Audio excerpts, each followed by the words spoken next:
Hello everyone, welcome to this session. Our topic is thermocurrent electricity. So far in our first video, we discussed the Wheatstone Bridge and the simple electric circuit. We saw their construction and their mode of working. So today let's discuss the mechanism of heating by the electric current. So simply here we'll be talking about the relationship between the heating and the electric current. Let's dive into it. We have to know that electricity is the form of energy and it can be denoted as follows. So this is our illustration on how we are going to talk about electricity as a form of energy with related to the heating or heat as other form of energy. So energy, as we said before, that energy, it can neither be created nor be destroyed, but it can be transformed from one form to another. So it can be transformed from electrical energy to heating energy. So all this is just energy transforming from one form to another. So the energy, it cannot be created or destroyed. That's the law of conservation of energy.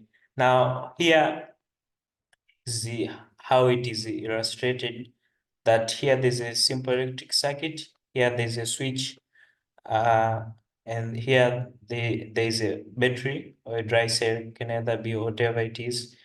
Uh, and here there's this container that holds water, and there's a heating coil here. Also, there's a calorimeter, and there's a digital thermometer right here. So here we're trying to see that how the electricity can be formed, or how electricity can be transformed into the heating energy that can be expressed or be made possible by the heating coil, which is over here. So from there, when you cross the key, that is key K, that is within the diagram, or just a switch, an electric current flows through the wire, the resistor, and the water heats up, showing that the electrical energy is being converted to heat. Now, suppose the increase in temperature of the water is Q, or we can say that the change in temperature, increase in temperature is just the change in temperature that it can be observed. It can be denoted by letter Q. Then the heat gained by the water is given by the following formula, that H uh, representing the heat equals to mass uh, multiplied by the specific heat capacity multiplied by the change in temperature, that is Q. Now the specific heat capacity can be defined as the amount of heat that is required to heat a substance of a 1 kg by 1 degrees. So that's what is specific heat capacity. Now, so you can get the general formula that H is equal to mcq. So from there is where we are going to derive the all other possible formulas from this. So H is direct proportional to Q. So heat absorbed by water is proportional to the increase in its temperature. So that has to be noted. So the heat that is absorbed by the water will be the same as when you are increasing the temperature. So the arrangement used in the experiment, it can also be used to investigate also how the heat or the temperature varies with current and the resistance of the wire. Yeah, so from that concept there is where we get the other formulas that we're going to see. So as we said that H is direct proportional to Q, then heat is direct proportional to the temperature. Now from there, we can say that H also is direct proportional to I square, that is current square. Also, heat is direct proportional to the time. So the amount of heating when it will increase as the same as when the time goes on, or as amount the time increases. So heat also is direct proportional to the time. So from there, you can say H is direct proportional to T, Also, heat is direct proportional to the resistance, that is R. So H is direct proportion, H is direct proportional to R. So when you combine all the equations, we find that H is proportional to I square RT.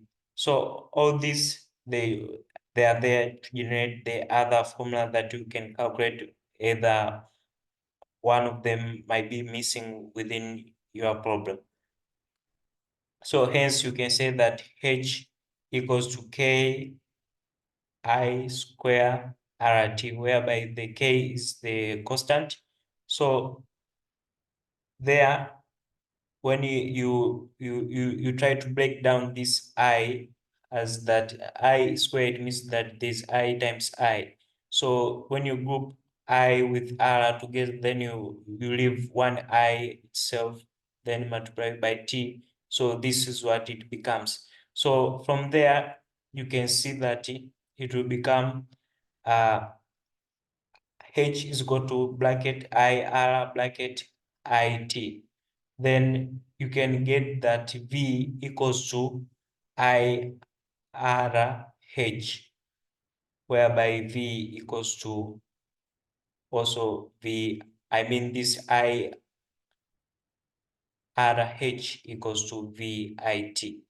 So from there, you can get that H is equal to ITV.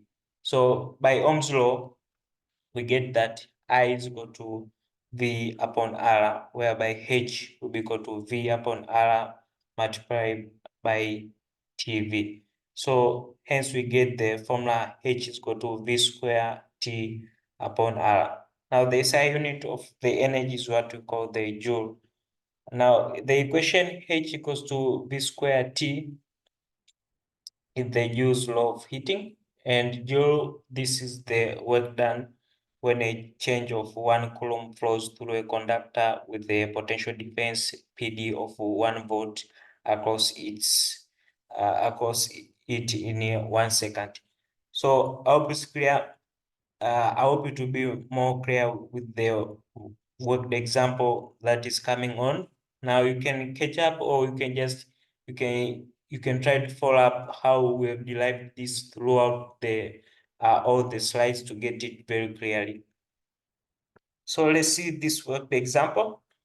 An electric kettle has a wire of resistance 5 ohms. 1 kg of water is to be heated from room temperature, that is 300 Kelvin, up to the boiling temperature 373 Kelvin. Using the kettle, if we ignore the thermal capacity of the kettle, what current must flow in the resistance wire if the water is to be heated in 10 minutes? Now note that the specific capacity of water is 4,200 joule per kilogram Kelvin. Now, data given, you have to collect the data given. The specific capacity as which we were given is 4,200 joules per kg Kelvin. Then change in temperature, you subtract the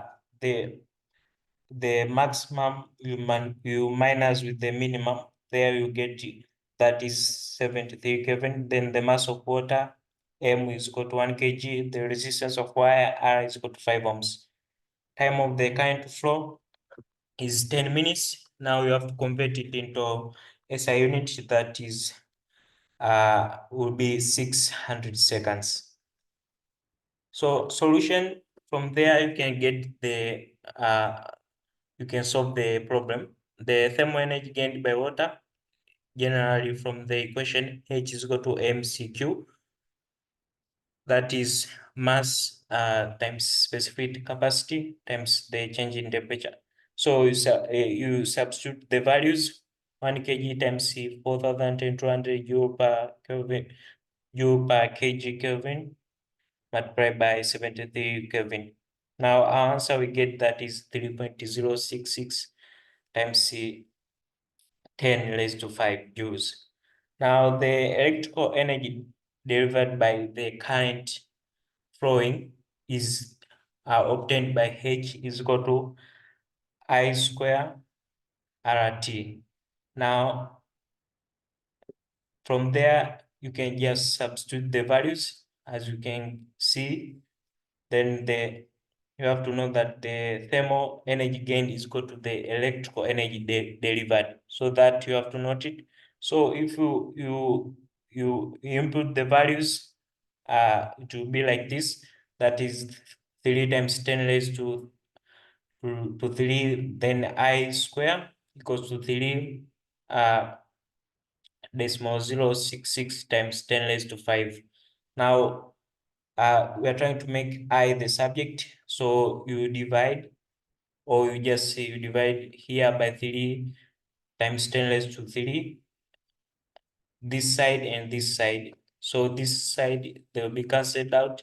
You remain with the I square, that will be equal to 3 decimal 0.66 times 10 raised to 5 divided by 3 times 10 raised to 3. Now you want to obtain I, that is the current. So you underroot both sides, and therefore you get the answer, that is I is equal to 10 decimal 1 ampere. So there you have it, you get the answer. So I hope it's clear, guys. Thank you for listening. So far, we've discussed the mechanism of heating related with the electric current. So I hope it's clear. I hope we follow up clearly to how we've derived all the formulas to get the useful formulas that you can use to solve various problems. Thank you.